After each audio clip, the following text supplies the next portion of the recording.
હિમાચલ પ્રદેશ અને ઉત્તરાખંડમાં પણ આકાશી આફતનો કહેર છે।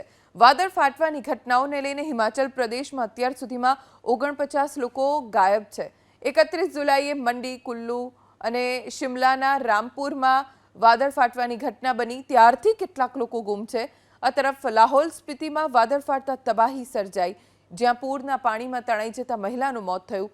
સાથે પિન વેલીના ગામમાં વાહનો પણ તણાયા હોવાના અહેવાલ પ્રાપ્ત થઈ રહ્યા છે। કુલ્લુમાં અંદાજે 65 ઘર તબાહ થઈ ગયા, જ્યારે મલાણામાં 20 થી 25 લોકો ફસાયા હોવાના અહેવાલ છે। એનડીઆરએફ અને સેનાના જવાનો પણ રેસ્ક્યુ કામગીરીમાં જોડાયા અને લાપતા લોકોની ડ્રોનની મદદથી શોધખોળ ચાલુ છે। સેનાના જવાનોએ નદી પાર કરવા ટેમ્પરરી પુલ પણ બનાવ્યો। આ તરફ હિમાચલ પ્રદેશના પૂર્વ સીએમ જયરામ ઠાકુરે પીએમ મોદી સાથે મુલાકાત કરી અને રાજ્યમાં વરસાદ અને ભૂસ્ખલન બાદની સ્થિતિની જાણકારી આપી। તો પ્રધાનમંત્રી મોદીએ ગંભીર સ્થિતિ સામે લડવા સંપૂર્ણ સહયોગ આપવાની ખાતરી આપી છે।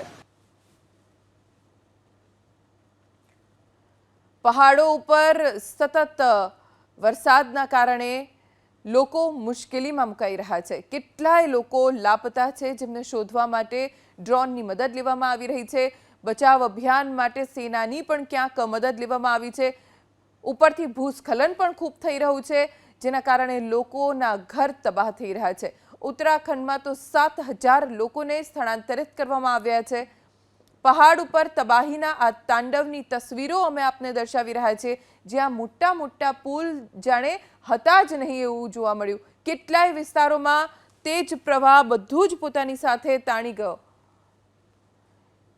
શિમલા અને કુલ્લુમાં રેસ્ક્યુના આ દ્રશ્યો આપ અત્યારે સ્ક્રીન ઉપર જોઈ રહ્યા છો કે જ્યાં કેવી રીતે એક દોરડાના સહારે એક પારથી બીજા પાર લોકોને લાવવામાં આવી રહ્યા છે અને સતત અહીંયા આ રેસ્ક્યુ અભિયાન ચલાવવામાં આવી રહ્યું છે। જેટલો પણ કાફલો અહીંયા પહોંચાડાય એટલો કાફલો પહોંચાડીને પણ બને એટલા વધુ વ્યક્તિઓને બચાવવામાં આવી રહ્યા છે।